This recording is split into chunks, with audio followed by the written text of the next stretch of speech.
Cheers to a chill Monday, 0DTE team. I'm going to start doing these videos after market, and I'm going to keep them a little shorter so we can kind of get everything we need to know in a condensed version. So I'm going to jump right into it. And we're going to start, as we always do, with price. So I'm going to do my best not to click everywhere on the screen.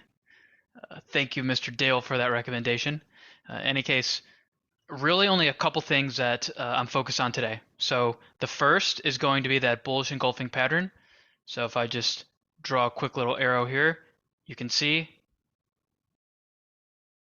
today's candle is one of those bullish engulfing looks. Um, Obviously, we opened up 100 points and we sat there, so I don't think anybody's too surprised about that. Really, the key thing, though, I want to focus on in terms of it's really a combination of both price and volume is that 3,600. I'm going to call it a confluence zone because there's just a lot of stuff going on there. I think the most important is what you can see on that second chart. We have that naked POC. So I circled that. That's if we do get a dip that far. That's kind of my buy the dip point there and buy it pretty heavily. I think it's a really good risk reward trade there. And if we do break that 35.90, that's kind of the stop on that. But yeah, that's the accumulation zone that we've seen in the TPO. You can see it here. This is over several days of work. I need to change my drawing tool. It's over 7 days of work there. And it really goes back even to last week. This is just a really important zone. We slammed through it on Thursday. We kind of crept right back into it on last Friday. But check this out. Look at where we made a low in that zone. Pretty much right at the bottom. So I'm thinking now that that's going to be a really good demand zone. And for the first test at least, I think it's going to be really strong dip buy. So that's what I'm looking at.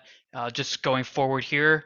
On the upside, I really just think that the prior day high is going to be a magnet. So, we're entering the supply zone that you can see on the left-hand chart. But immediately is what's on the TPO chart there. That dashed area all the way up to the high, there's a single at 37.40. And really that area, if we look on the long-term chart here, I'm going to draw another arrow. That's one of the major LVNs, if not the primary LVN, right there about 37.40. So I'm expecting that to be a decent resistance when we do get up there.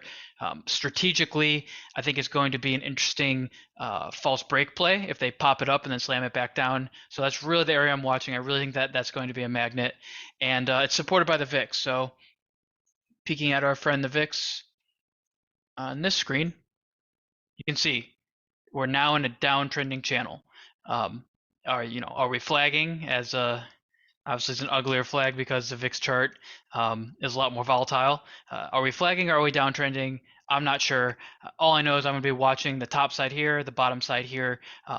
If we do start to kind of peak below on the bottom here, we'll probably get a decent short play on the long-term chart. And I think that might correspond with that 37.40 area that we pointed out. So this is the current VIX trend. I'm just watching, I think 32, and now I'm gonna be watching really closely, really 29.50 to start. We're going to see how we react in those areas. Until we break through the channel, again, we're just kind of consolidating, and I think it's just kind of we want to watch the general trend. I'm going to refer you to those playbooks. When it's more intraday, I get a little closer on it. So I might zoom in and see what we're doing there. But in general, just as this is a new trend, and that's what we're watching on the VIX. Real quick, I'm going to show you my results on the day. I'll start doing this as well. Pretty good day. Is the first day of the playbooks. What you're seeing is the SPX is the playbook trade, just a standard out of the money iron condor, nothing special. On the ES side, that was some scalps, and then I did try to scalp around the close at the end of the day, and I lost on my MES about 30 points there. Not too bad, but it's always fun to get a nice little stop run at the end of the day there. In any case, I'm going to direct you to Twitter here. If you're not already following, you will get updates throughout the day. It's probably an easy way to stay in touch. And yeah, besides that, hit me up on Twitter, respond to any of the newsletter emails. I'm really looking to get as much feedback as you guys will give me. So please give it to me. I'm just trying to make this better for the best of, or better for all of us. And I'm enjoying doing it so far, and I appreciate any of you who are listening, reading, any of that. My whole goal with this is obviously for us all to get better together. Me personally, again, this is just how I plan. This is how I review. Um, so I just wanted to make it as efficient as possible, and your guys' recommendations are constantly super helpful. So yeah, please. Anyways, Twitter, email, um, Discord if you're on the Discord, and yeah, I just appreciate all the continued support and feedback. Besides that, I'm going to put the playbooks in the bio if you haven't read that yet. It's 3 playbooks. I think that's a super effective kind of template going forward just for the general market. And yeah, until we talk again, stay classy and look for tomorrow's email.